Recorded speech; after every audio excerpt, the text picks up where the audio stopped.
Сегодня мы вам расскажем о молодой 17-летней девушке из Сиэтла, что в США, по имени Элли.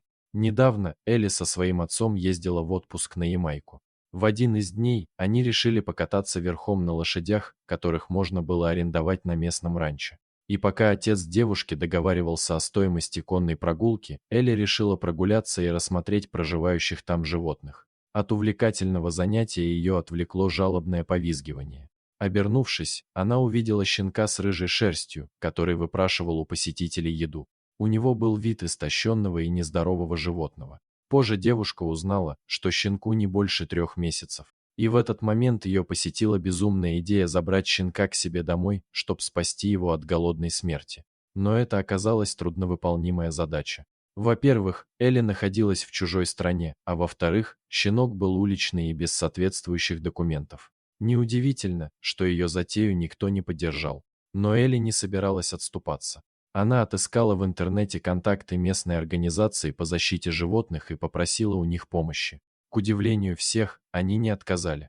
Работники организации предложили свой вариант выхода из сложившейся ситуации. Их задача вылечить Кингстона, такую кличку получил щенок, и отправить его воздушным транспортом в Сиэтл. От Элли требовалась только финансовая помощь. Чтобы собрать необходимую сумму денег, Элли, будучи уже на родине, организовала сбор денег через социальные сети. На ее просьбу откликнулись почти все интернет-друзья. И очень скоро Кингстон, подросший и здоровый, прилетел Элли. Забирать щенка пошли всей семьей. Сначала Кингстон выглядел испуганным, но когда заметил свою спасительницу, сразу взбодрился. Первое время в новом доме щенок немного стеснялся, но после того, как Элли его несколько раз приласкала, начал чувствовать себя уверенней. Сегодня Кингстону уже 8 месяцев. На данный момент времени он чувствует себя прекрасно и радуется каждому дню.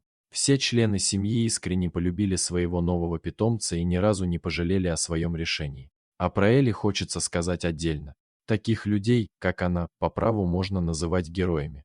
Как призналась Элли, до случая с Кингстоном, она никогда не задумывалась о судьбе бездомных животных. А свой поступок она назвала самым правильным за все 17 лет. Элли обращается ко всем жителям планеты с просьбой не быть равнодушными и помогать всем, кто нуждается в помощи. Дорогие зрители, подписывайтесь на канал, ставьте лайки, пишите комментарии. До новых встреч!